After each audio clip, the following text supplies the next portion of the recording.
The quill scratched against parchment like a blade dragged slowly across bone. She stood just beyond the council chamber doors, barefoot on the cold marble floor, iron circling her wrists. The chains were ceremonial, polished, light enough not to bruise, but heavy enough to remind her of the truth. She no longer belonged to herself. Through the narrow opening between the doors, voices slipped out like smoke. Her father's voice was calm, steady, controlled. The same voice that had once whispered lullabies when she was small. The same voice that now spoke of her as if she were livestock. "The alliance will be sealed by blood," he said. "My daughter is of proven lineage." The word daughter felt wrong in his mouth. Another voice answered, older, colder, edged with imperial authority. "The Dragon Emperor does not take brides for sentiment.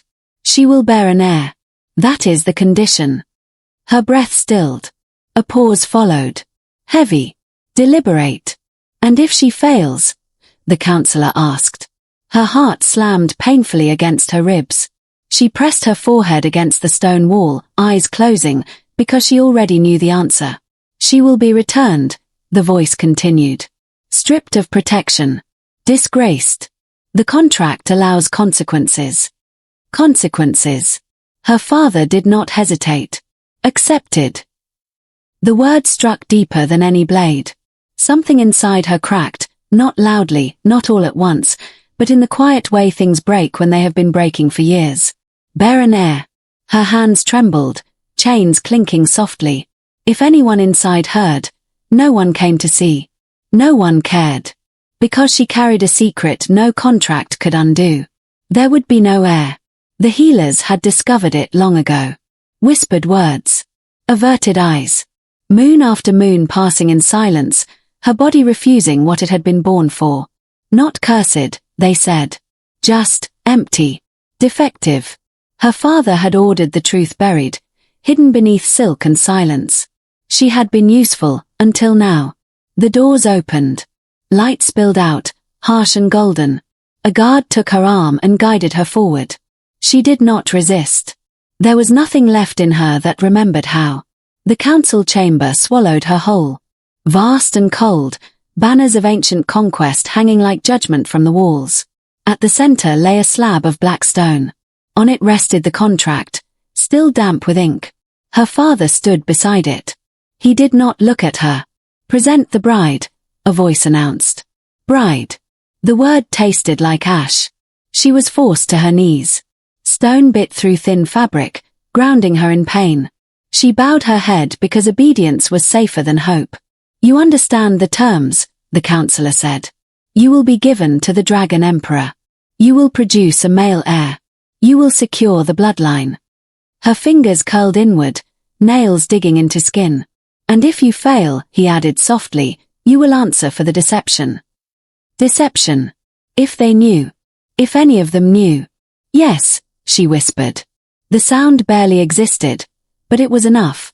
The chains were removed, only to be replaced by something worse. A collar of silver and obsidian clasped around her throat, warm with binding magic. Ownership carved into metal. Her name was spoken once, formally, then erased. She will be known as the Emperor's consort until proven otherwise. Until proven otherwise.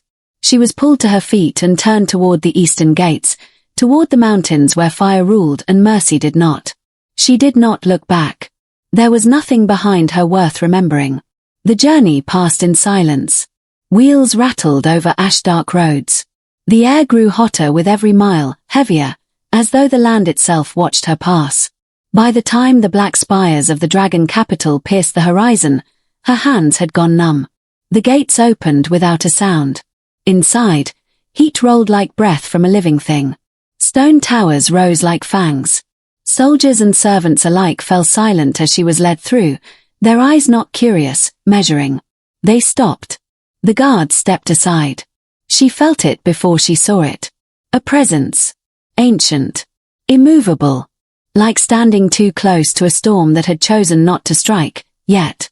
Slowly, she lifted her gaze. A shadow stretched across the ground before her, vast and sharp-edged. Horns curved upward, catching the torchlight. Heat shimmered in the air around him. The Dragon Emperor stood in silence. He did not speak. He did not move. But his attention settled on her like a weight she could never escape. And for the first time since the chains closed around her wrists, fear gave way to something colder. Because if he looked at her closely enough, he would know. The silence that followed his gaze was heavier than any chain. She stood where the guards had left her, hands folded before her, head bowed just enough to be proper. The collar at her throat pulsed faintly, warm against her skin, as if reminding her that even her breathing now belonged to another. The Dragon Emperor did not speak. Courtiers lined the hall at a careful distance, their faces schooled into reverence, but their eyes betrayed them. They watched her the way people watched a crack forming in glass, curious, cautious, waiting to see how it would break. She felt suddenly very small. A gesture, barely more than the shift of a hand, sent the guards away. Their retreat echoed loudly, boots striking stone, until she was left alone in the vast chamber with him. Alone with fire. Lift your head. His voice was low. Calm. Not loud, yet it carried effortlessly, settling into her bones. Her fingers tightened. Slowly, she obeyed. Up close, he was more terrifying than the stories. Not because of rage or cruelty, but because of control. His eyes were dark, ancient, holding a depth that made her feel transparent. As if every lie she had ever told trembled on the edge of being seen. He studied her in silence. Not her face alone, but the way she stood. The tension in her shoulders. The careful stillness of someone long accustomed to being overlooked, or blamed. You are very quiet, he said at last. I was taught that silence offends less than truth, she answered before she could stop herself. The words surprised them both. Something unreadable crossed his expression. Not anger. Something else. Thought, perhaps. He turned away then, the hem of his dark robes whispering across the floor. You will be given chambers in the eastern wing. You will be provided for. No one will touch you without my command. Her breath caught. That was not what she had expected. Yes, my lord, she said softly. He paused at the threshold, his back to her. Rest. Tomorrow, the court will see you. Then he was gone. Only when the doors closed did her legs finally give. She sank onto the stone floor, heart racing, the echo of his presence still humming in the air. She pressed her palm flat against the cold ground, steadying herself, and memories she had kept buried began to surface, unbidden, relentless. She had learned to be quiet early in life. As a child, she had moved through her father's halls like a shadow, careful not to disturb, careful not to disappoint. Her mother's death had hollowed the house, and in the emptiness that followed, her father's patience thinned like ice underfoot. When the healers came, she had been 12. They spoke gently at first. Asked questions about pain, about bleeding that never came. Their brows furrowed. Their whispers followed her down the corridors long after they left. That night, her father had stood in the doorway of her room, his face carved from stone. You will not speak of this, he had said. To anyone. She nodded, tears burning, confusion knotting her chest. From that day on, something in his eyes changed. Where there had once been indifference, there grew resentment. Where there had been tolerance, disappointment took root. She was no longer a daughter. She was a failed investment. Years passed. Suitors stopped asking. Invitations ceased. She learned to keep her gaze lowered, her needs invisible. When servants whispered, she pretended not to hear. When her father looked through her, she told herself it was mercy. And when the imperial summons came, sealed in dragon wax, she understood immediately. She had value again. Not because of who she was, but because of what she was meant to produce. The chamber they gave her that night was vast, lined with dark silk and firelit sconces. A bed large enough for royalty stood untouched at its center. She did not sit on it. Instead, she curled on the floor beside it, back against the carved frame, arms wrapped around herself. The silence pressed in, thick with memories and fear. Tomorrow, the court would see her. They would weigh her with their eyes. Judge her worth. Count the days until her failure became undeniable. She pressed her fingers to the collar at her throat, feeling the steady thrum of its magic. If they discover the truth, she thought, it will not matter that I tried to be good. It will not matter that I never chose this. Fire did not care for excuses. Somewhere beyond the stone walls, something ancient stirred. She felt it, not the emperor this time, but the land itself, watching, waiting. She closed her eyes. If death was inevitable, she would meet it quietly, as she always had. Morning came without warmth. Light filtered through the high windows in thin, amber strands, catching on stone and silk but offering no comfort. Servants arrived before she was fully awake, moving with careful precision, as if she might shatter if handled too roughly. They bathed her in water scented faintly with ash and myrrh, dressed her in crimson and black, the colors of the dragon throne. The fabric was heavy, ceremonial, meant to impress. It did nothing to hide the hollow feeling beneath her ribs. When they fastened the collar again, its weight settled more firmly than before, the runes along its edge flickering once, then going still. "She is ready," one of them murmured. "Ready." The word followed her as she was led from her chamber and into the heart of the palace. The great hall stretched wider than any place she had ever seen. Pillars of obsidian rose like frozen flames, their surfaces etched with stories of conquest and fire. At the far end, elevated above all others, stood the dragon throne, carved from a single slab of dark stone, veins of molten gold running through it like living heat. And upon it sat the emperor. He did not look at her at first. He sat perfectly still, one arm resting against the throne's edge, posture relaxed yet unmistakably powerful. His presence alone bent the air, made every whispered breath feel like an intrusion. The court was already assembled. Nobles in rich fabrics turned their heads as she entered. Their gazes slid over her, assessing, dissecting. She heard the murmurs, soft but sharp enough to cut. "That is her. She looks fragile." Another offering from a desperate house.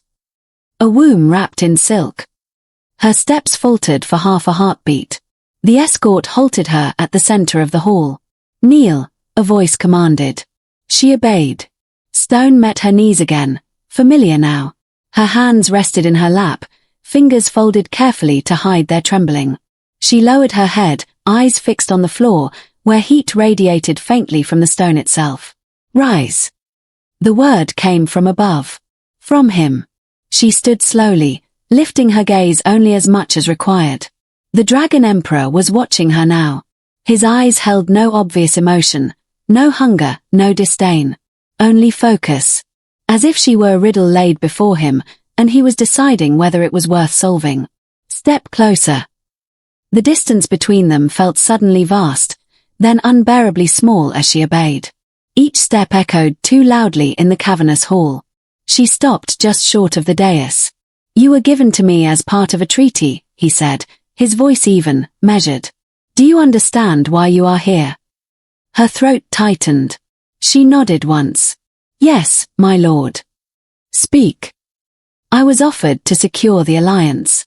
To bear an heir for the dragon throne." The words scraped on their way out. The hall fell silent. He studied her face as if searching for something beneath the obedience. "You do not sound eager." Eagerness was a luxury she had never known. "I will fulfill my duty," she said quietly. A pause followed. Not uncomfortable, but heavy. Charged. "You will answer honestly in this hall," he said. "Can you do that?" Her pulse thundered in her ears. Honesty would kill her. "Yes," she whispered. His gaze sharpened, just slightly. "Look at me." She did. For a fleeting moment, something flickered between them. Not heat. Not desire. Recognition. Perhaps. As if he sensed the fracture inside her, even if he could not yet name it. "You will remain under my protection," he said, his voice carrying to every corner of the hall. "Until such time as the gods or fate decide otherwise." A ripple moved through the court. Surprise. Confusion. Protection was not part of the contract. She felt it too, the faintest lift in her chest, quickly smothered by fear. Protection could be withdrawn. Promises could burn. He turned his gaze outward then, addressing the assembly. "Any who speak to her without leave will answer to me. Any who lay a hand upon her without command will lose it." The murmurs grew louder, then died just as quickly. She stood frozen, heart racing. This was not cruelty. This was something else. When he dismissed the court, the nobles bowed and withdrew, their eyes lingering on her with renewed interest. Not just as a vessel now, but as a question. She remained where she was until the hall emptied. Only then did he descend from the throne. Up close, the heat around him was unmistakable. Not painful, but intense, like standing too near a forge. She resisted the instinct to step back. "You are afraid," he said. It was not an accusation. "Yes," she answered. "Of me." She hesitated. "Of failing." His jaw tightened almost imperceptibly. "Failure is not always what it appears," he said. "You will learn that here." He turned away, signaling the end of the audience. As she was escorted from the hall, she felt the weight of his gaze linger on her back. And for the first time since her father's signature sealed her fate, a dangerous thought took root. What if the Dragon Emperor was not waiting for her to fail, but for the truth to reveal itself? The wedding did not feel like a beginning. It felt like a closing door. She stood beneath a vaulted ceiling of black stone and fireglass, the air thick with incense and heat. Rows of nobles filled the chamber, their voices hushed not with reverence, but anticipation. Above them all, carved into the walls, dragons watched with unblinking eyes, ancient, eternal, unforgiving. She wore no veil. There was nothing to hide. The collar at her throat had been polished until it gleamed, its runes alive with quiet power. A chain of the same silver trailed from it, not restraining her movement, but declaring ownership all the same. At the altar, the Dragon Emperor waited. He was dressed in ceremonial black, the fabric edged with molten gold thread that caught the firelight. He looked less like a groom and more like judgment given form. She was brought to stand beside him. No one asked if she consented. The high flame priest began the rite, his voice echoing through the chamber. Words older than the empire rolled over her, binding magic tightening subtly with each phrase. Vows were spoken not of love or union, but of lineage, duty, succession. She is given, the priest intoned, for the continuation of the dragon throne. A murmur of approval swept through the hall. She is accepted, the emperor replied, his voice steady, devoid of warmth. Her heart sank at the finality of it. When the ritual ended, there was no kiss. No touch. The priest stepped back, satisfied, and the court erupted into controlled applause. "Long live the Dragon Emperor," they chanted. Their eyes slid to her only briefly. Long live the womb of the empire. She felt it in the way they looked at her, already counting months, already measuring her worth in sons she could not give. The procession led them through winding corridors afterward, deeper into the palace. Servants bowed low as they passed. She followed a step behind him, as custom demanded, her gaze fixed on the floor. She waited. For a command. For a summons. For the moment when duty would demand more than ceremony. Instead, he stopped outside a set of tall doors wrought from obsidian and flame-etched steel. "These are your chambers," he said. Her pulse skipped. "Yours?" she asked before she could stop herself. "No." The word was quiet. "Absolute." He turned to face her then, and for the first time since the ceremony, she dared to truly look at him. His expression was unreadable, his eyes dark and deep, reflecting fire without being consumed by it. "You will not be summoned unless I call for you," he continued. "No ritual will be performed without my presence. No healer will examine you without my consent." Confusion bloomed where fear had lived. "My lord," she said carefully, "the court will expect. The court does not rule me." Silence stretched between them.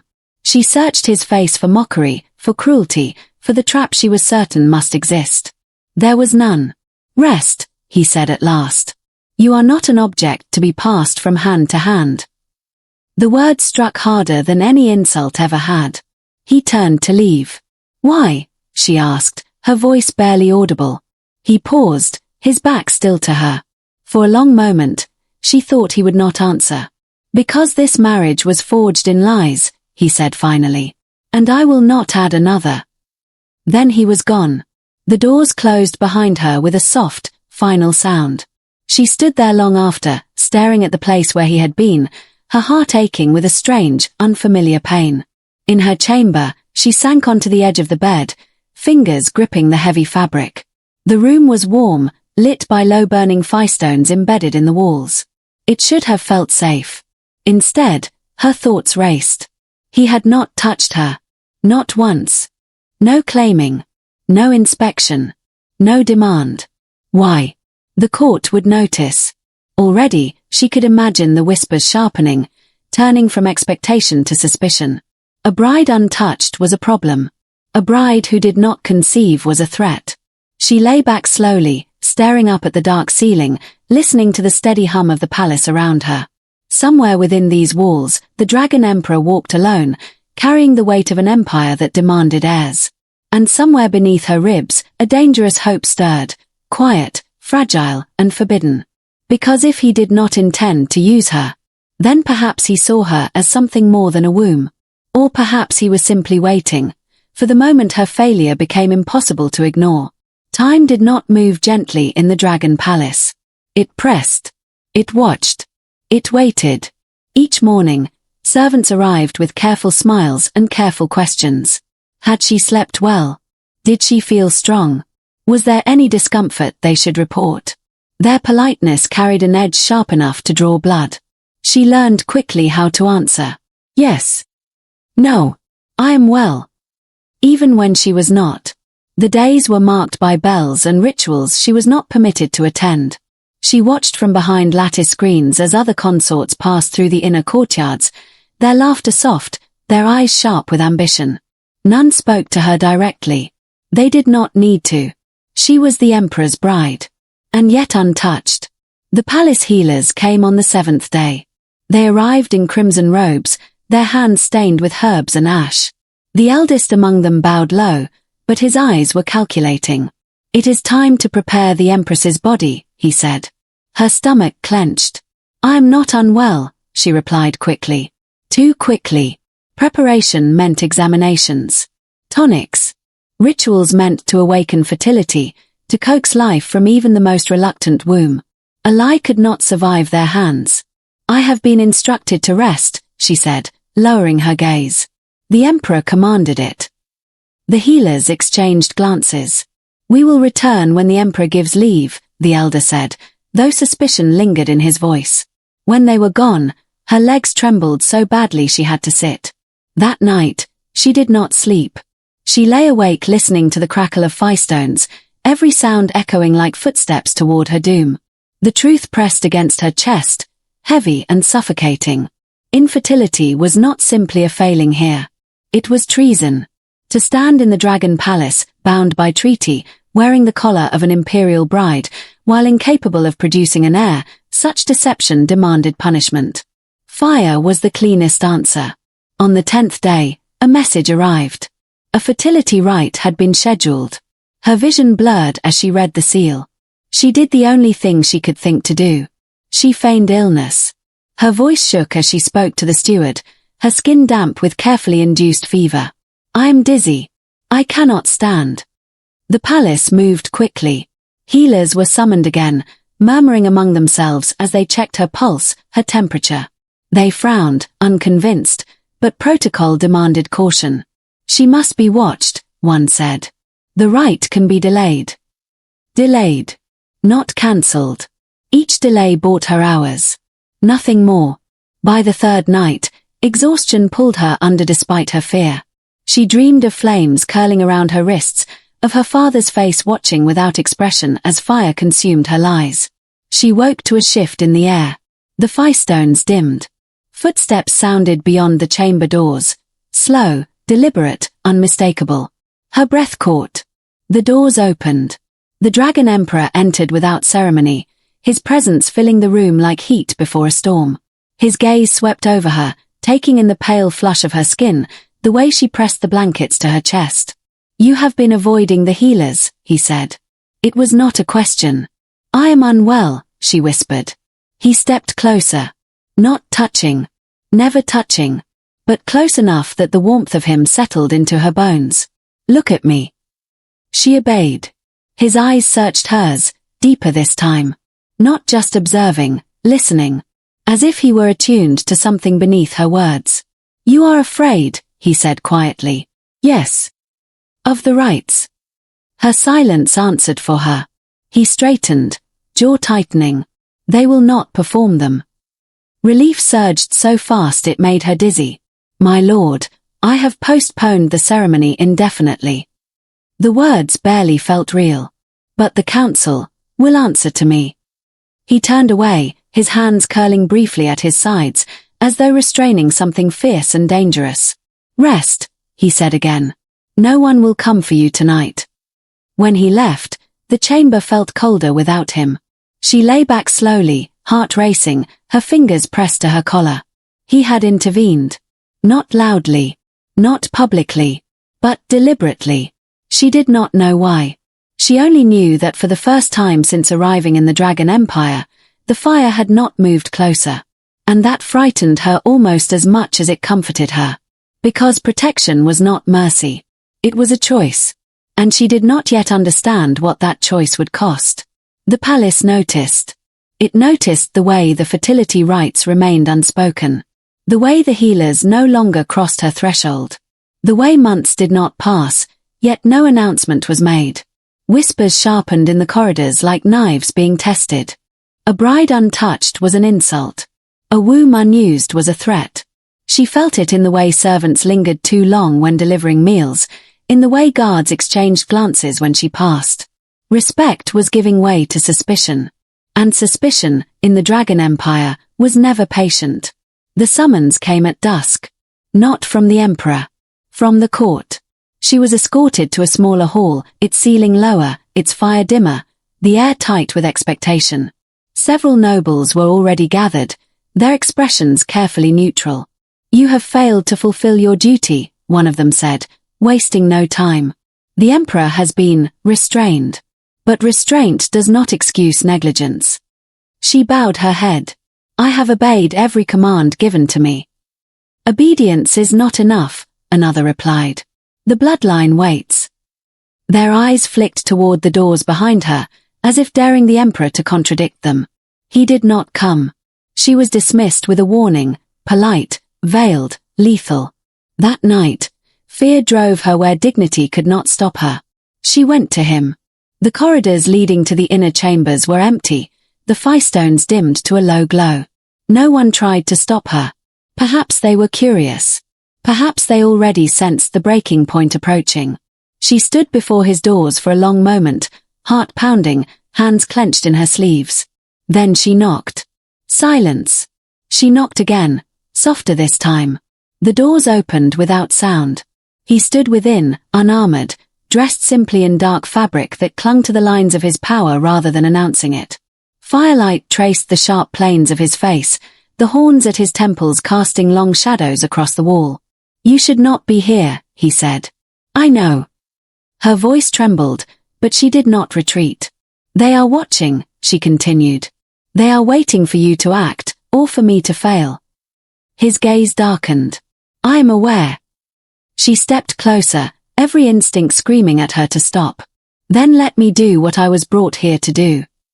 The words tasted like surrender. I will not resist, she said, forcing herself to meet his eyes.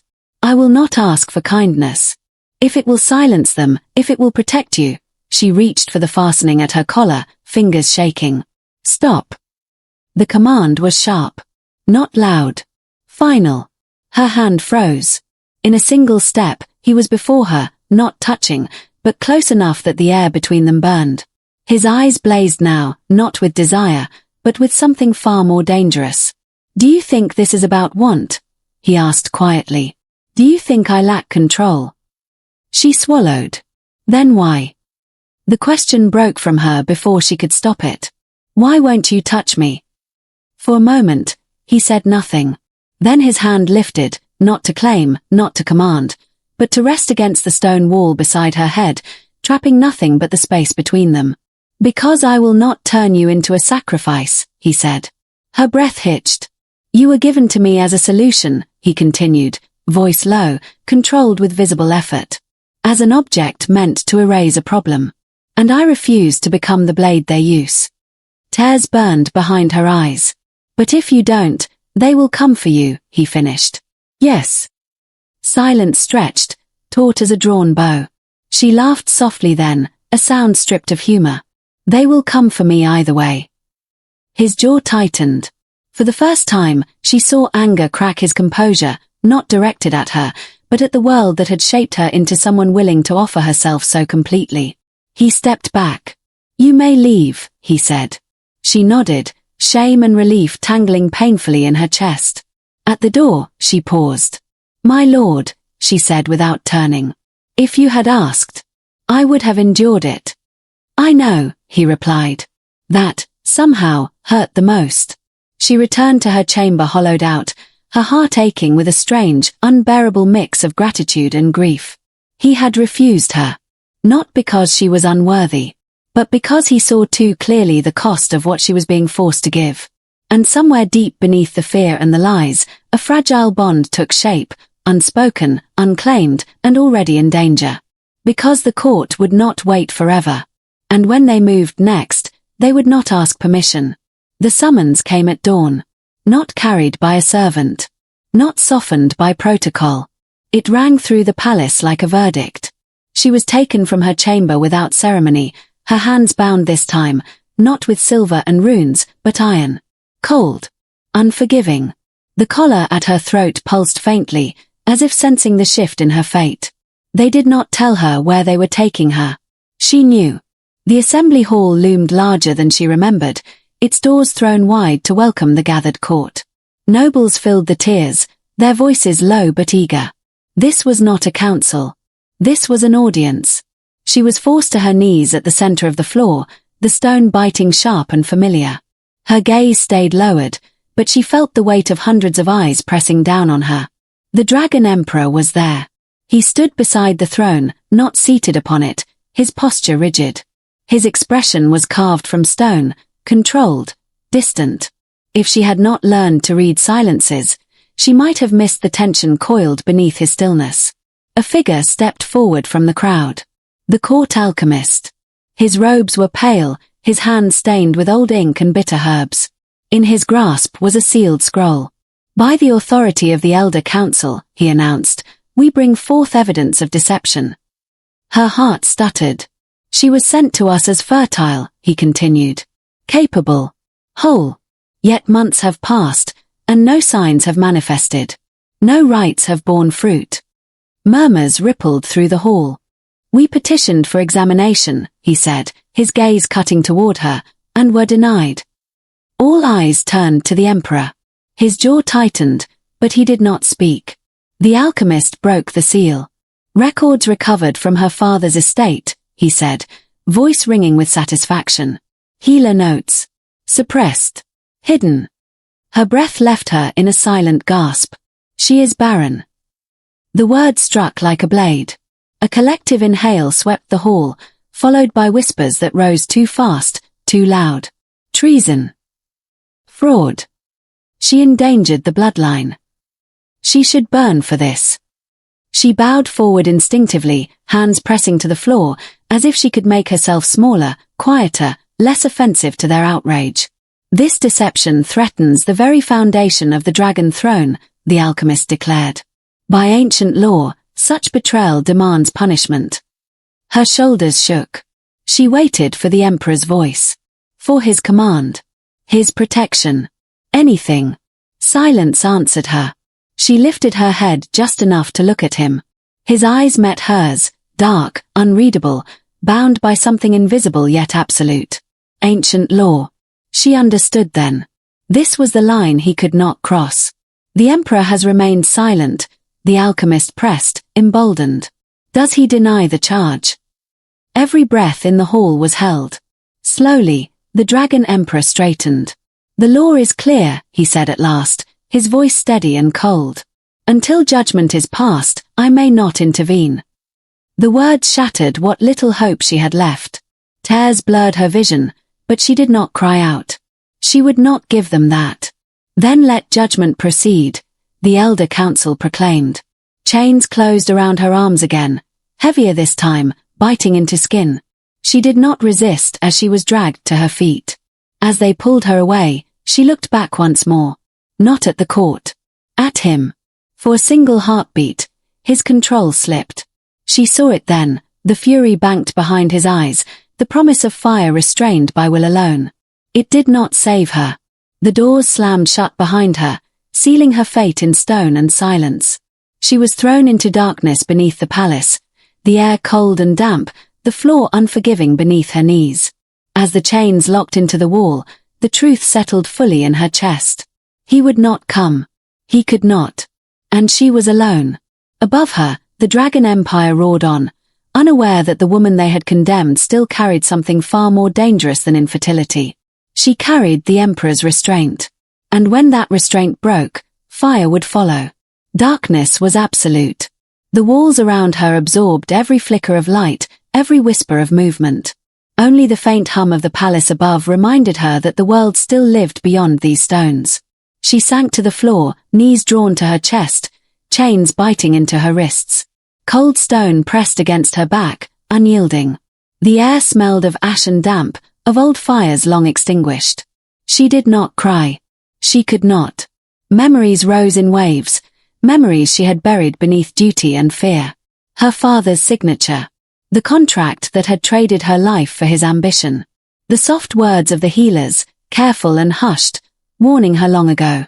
The long nights alone in her chamber, trying to make peace with a body that refused her. All of it had led here. She had been prepared for shame, for fear, for death, but nothing had prepared her for the silence of abandonment. The Dragon Emperor had not followed. He had not spoken. He had not stopped them. And now, in this dungeon beneath the palace, she wondered if he ever would. The hours stretched into days. Meals were thrown in through a small slit, barely enough to sustain her. Water was brought sparingly, a thin stream that chilled her throat.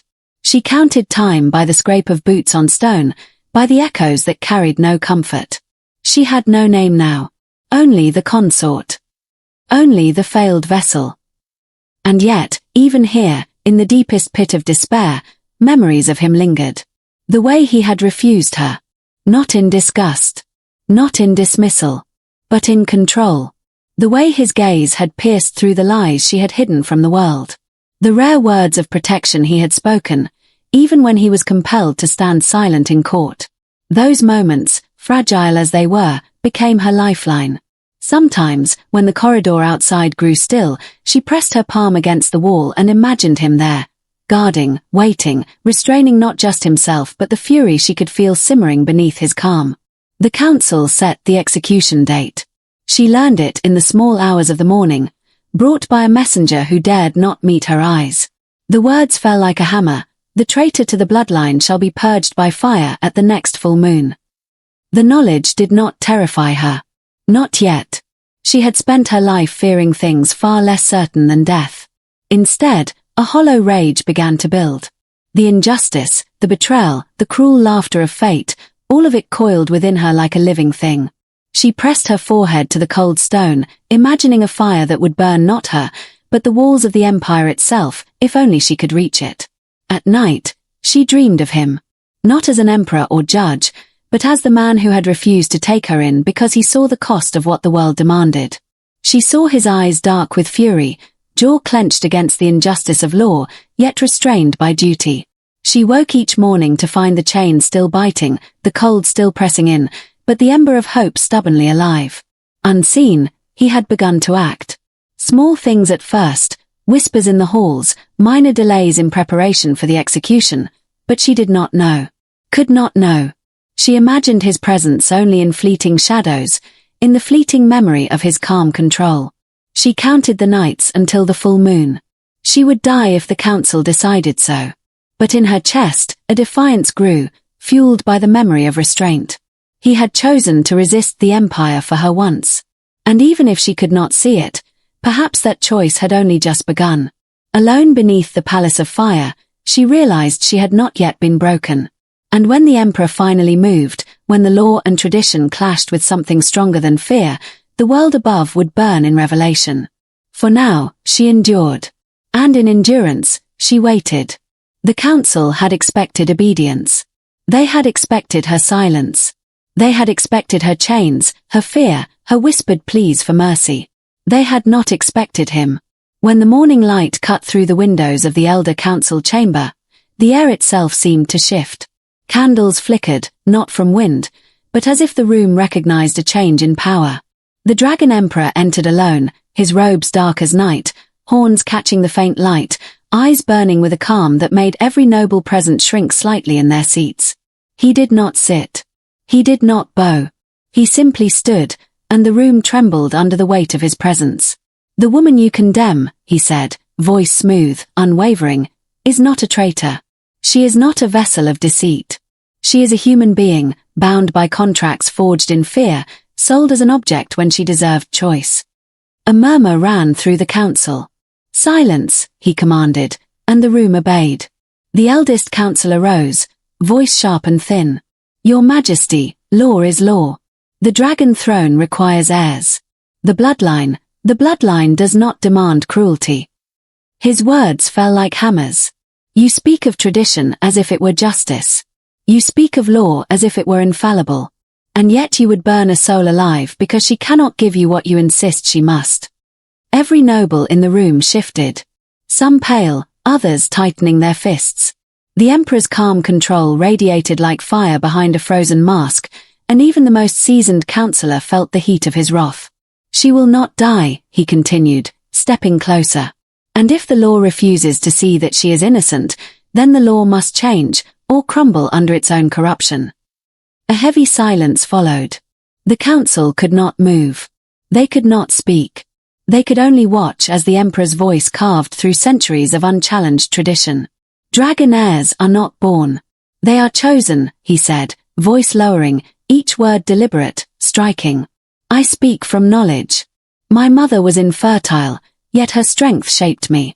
The Empire does not live through wombs alone. It lives through will, through courage, through the bond between leader and heart." Shock rippled through the room. "The law you claim sacred," he said, voice ringing with quiet fury, "is a shackle. It has cost the lives of the innocent for too long. It ends now." The councillor's protests rose, weak and stammering, but he did not flinch. He did not raise his voice, did not need to. Power flowed from him like an unyielding current, bending their fear into stillness. "I choose her," he said. "Not for duty. Not for bloodline. Not for obligation. I choose her because she is mine to protect. Because she carries a strength this empire refuses to recognize.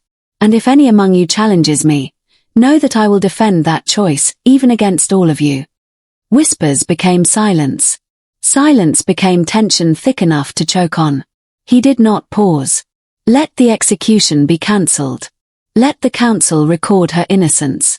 Let the empire witness that the Dragon Emperor's word is law, and that mercy, justice, and devotion are stronger than fear and tradition. The room remained still. None dared speak. He turned, silent now, and left the chamber as he had entered, commanding, untouchable, and absolute. In the dungeons below, she felt a shift before she saw it. Guards whispered to one another. Her chains were removed without ceremony. The doors opened, letting in light for the first time in days. She stepped forward, unsure, her eyes scanning the empty corridor. Then she felt it, the weight of his choice, a shield invisible yet unbreakable. Somewhere above, the Empire had faltered. Somewhere in the halls of fire and stone, the Dragon Emperor had declared that her life, her freedom, and her worth were his to protect. And no law, no council, no ancient tradition could undo that. For the first time in weeks, she dared to breathe. The world had shifted beneath her feet. And she was not afraid to stand in its new light. The square was filled with spectators, nobles, commoners, courtiers, all gathered to witness what they believed would be the end of a traitor. The air was thick with the scent of smoke, incense, and anticipation. Torches flickered, casting long, dancing shadows across stone walls carved with dragons in mid-flight, their mouths open as if in silent judgment. She was dragged forward, chains clinking against the stone steps leading to the execution platform. Her chest heaved, not with fear, though that was there, but with the bitter knowledge that she had been sold, betrayed, and abandoned by the law that claimed to protect the Empire. The collar around her throat felt heavier than ever, its runes pulsing faintly as if aware of her terror. Her eyes sought the crowd for some trace of sympathy, but they saw only expectation, curiosity, and malice. The elder council stepped forward, robes flowing, faces stern. One of them raised a hand, voice ringing across the square. By the law of the dragon throne, this woman, fraudulent, barren, and dangerous to the bloodline, shall be purged by fire. A gasp rippled through the crowd. Some whispered relief, others anticipation, all watching her like prey. Her knees buckled. She did not resist. Death had become a familiar companion. She had rehearsed her final breaths in the dungeons, alone, imagining the flames, imagining the roar of judgment over her screams. The ceremonial flames were lit, small at first, then licking higher with terrifying promise. The air grew hot, and her skin prickled. And then he came. The Dragon Emperor stepped onto the platform with the quiet authority of a storm. His robes flowed around him, black as midnight, threaded with gold that seemed to shimmer with firelight. But it was not the robes that drew every eye, it was the calm power radiating from him, the way the air shifted around his presence. He stopped at the edge of the flames. The crowd fell silent. Even the wind seemed to hold its breath. "She is mine," he said, voice deep, carrying over the murmur of the crowd. Not for a contract, not for a treaty, not for an heir, but for her soul, her life, and her heart. The court gasped. Some stepped back. Others froze in disbelief. "She will not die," he continued. "And if anyone dares to challenge me, they will answer to the full wrath of the Dragon Emperor." A hush fell, complete and suffocating. The flames stopped growing, as if the fire itself recognized the authority in his words. He stepped closer to her, his shadow stretching across the platform. She looked up, startled by the intensity in his eyes. Fierce, protective, unyielding. For the first time, the weight of her chains was lifted. She felt his presence surround her like armor, a wall no one could breach. "You are safe," he said quietly, almost for her alone, though the crowd could hear. "Not because law protects you, but because I do." He extended a hand. Not demanding. Not commanding. Offering. Her fingers trembled as she reached for it. The touch was light but grounding, solidifying something she had not allowed herself to hope for, trust. The flames behind them flickered and dimmed. The crowd remained frozen, unsure how to react to a spectacle no one had anticipated. Then, in a gesture that sent a ripple through the onlookers, he lifted his hand and the runes of his own power shimmered across the air, a subtle, ancient magic, the warning of a dragon who could unmake laws and flames alike. "I claim her," he announced, his voice ringing with the authority of centuries. "As my chosen. Her life, her honor, her soul, all are protected by my decree." A roar rose, not from the flames, but from the Dragon Emperor himself, a sound both terrifying and awe-inspiring. The crowd fell to silence again, realizing that the empire had shifted in that instant. Chains were removed. The collar remained, but now it was a symbol not of ownership by the law, but of connection, of protection, of choice. She looked at him, heart pounding, chest tight with a storm of relief and disbelief. "You chose me," she whispered, almost too softly for anyone else to hear. "I did," he said, eyes burning with controlled fire. "And I will choose you every day for as long as I draw breath." The crowd watched, stunned into obedience, as the Dragon Emperor and the woman they had condemned stood together, unbroken, unashamed, and unafraid. For the first time in her life, she understood what it meant to be truly protected, truly chosen, and truly alive. And as the flames behind them roared harmlessly upward, the world knew. No law, no tradition, no council could ever undo the power of choice, devotion, and fire. The palace was quiet after the public spectacle, though the echoes of the square's astonishment lingered like smoke. The corridors no longer carried whispers of judgment, they trembled with awe. Yet she did not feel relief, not fully. Her hands rested in her lap as she followed the emperor through winding halls to his private chambers. The heavy doors closed behind them with a definitive thud, shutting out the eyes of the court, the council, and the empire itself. Here, there was only silence. Only them. She hesitated, unsure if she should speak. The words she had practiced, the confessions she had rehearsed for death, now seemed inadequate, fragile. He did not wait for her to find them. "You believed I would let them kill you," he said softly, removing his dark cloak and letting it fall to the floor. His voice was calm, deliberate, a quiet fire that reached her chest without overwhelming it. She nodded, unable to speak at first. Tears she had held in check for so long threatened, not from fear, but from relief so sharp it cut. I thought I deserved it. He stepped closer, still careful, still measured. Deserved it. You were sold by your father. Condemned by the law. Judged by those too blind to see your worth. You deserved none of it, and yet they would have taken everything from you. Her fingers clutched the folds of her robe. I never expected mercy. I never expected you. He studied her for a long moment, eyes searching hers with a depth that left her breathless. From the beginning, I knew your heart, he said. I sensed your fear, your pain, the courage beneath it. Every action, every silence, it spoke more truth than words ever could. Her chest tightened. The chains of fear she had carried for so long seemed to loosen, though the memory of them lingered like a shadow she could not shake. And yet you chose me anyway. Yes, he whispered, stepping closer until the space between them crackled with something unspoken. Not passion. Not ownership. Protection. Recognition. Reverence.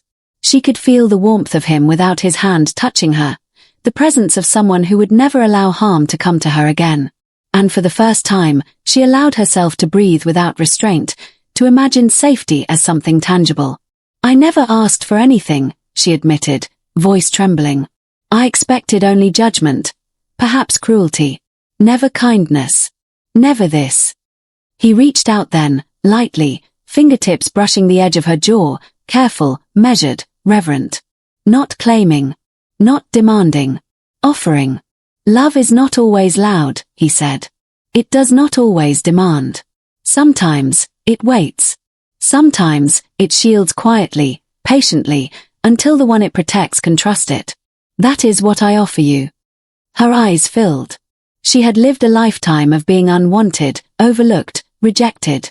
And now, in this quiet chamber, she felt the impossible, chosen. I do not know how to accept it, she whispered. You do not need to, he said. Not yet. Only know that you are safe, and that safety is not conditional. Not on fertility, not on obedience, not on perfection. You are enough because I choose you. That is all. For the first time, the weight of expectation lifted from her shoulders.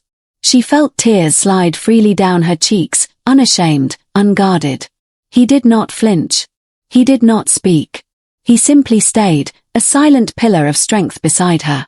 She rested her head lightly against the edge of his chest, not claiming, not submitting, just trusting. And in that trust, the bond between them deepened, stronger than chains, stronger than fire, stronger than any law or decree. The palace outside could burn, crumble, whisper. It no longer mattered. She was chosen, loved, without conditions. And for the first time in her life, she believed it. Years had passed, yet the memory of chains and fire never fully left her. They lingered like shadows along the edges of her mind, reminders of what she had endured and what she had survived. But now, standing atop the palace terrace, overlooking the sprawling dragon empire, those shadows felt distant, almost unreal. The city stretched before her, a tapestry of obsidian towers and golden spires, rivers of light reflecting the sun. Markets buzzed below, nobles and commoners moving together in a rhythm of life she had once thought forbidden to her. She felt the weight of her crown upon her head, not as a burden, but as a symbol of triumph. The emperor stood beside her, as he had for all these years. The same dark eyes, the same calm power, tempered now with something softer, something that belonged only to her. He had claimed the empire, reshaped its laws, dismantled the prejudices that had once threatened her life. And she had reshaped herself alongside him. Strong, respected, feared, but never afraid again. Do you ever think of them? She asked quietly, her gaze fixed on the palace gates below. The council, the court, the ones who would have burned me alive. He rested a hand lightly on hers, a touch that spoke of shared history, unspoken promises, and battles fought in silence. Sometimes, he admitted. But they are no longer part of your story. Nor mine. She smiled, a slow, serene curve of her lips. It is strange, she said, to think I was once defined by what I could not give. Now I realize, my worth was never in fertility, or obedience, or perfection. It was in simply surviving. And in being chosen. He pressed a kiss to her temple, gentle, reverent. And chosen you were. Every day, in every way. You taught this empire, and me, that strength is not given, it is endured, nurtured, protected. And that life is never about chains, but about the freedom to be seen and loved for who you truly are. The wind caught her hair, lifting it like a banner of triumph. For a moment, she closed her eyes and let it carry her, feeling the pulse of the empire beneath her feet, the heartbeat of a kingdom she had helped shape. She thought of the girl she had been, small and afraid, sold and silenced, and she realized how far she had come. You are not just my queen, he said, voice low, carrying the weight of fire and eternity. You are the heart of this empire. Its justice, its courage, its soul. She opened her eyes to meet his, and in them she saw the same unwavering devotion that had carried her through darkness, that had protected her from fire, from chains, from despair. She knew then that life could never reduce her to a vessel, a tool, or a shadow of herself again. Then we rule together, she whispered, a vow as much to herself as to him. Together, they watched the sun rise over the dragon empire. Above them, dragons carved arcs through the sky, wings catching the gold and crimson of dawn.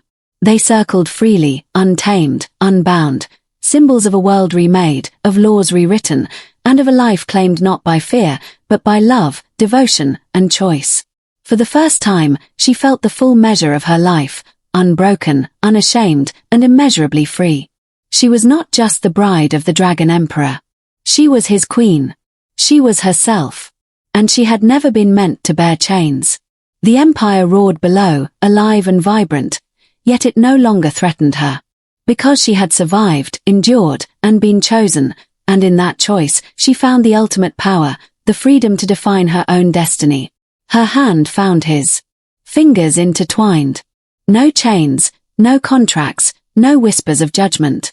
Only the quiet, eternal truth that she was seen, loved, and sovereign. And for the first time in her life, the world felt exactly as it should. Fair, just, and hers. The sun rose fully over the Dragon Empire. And she smiled.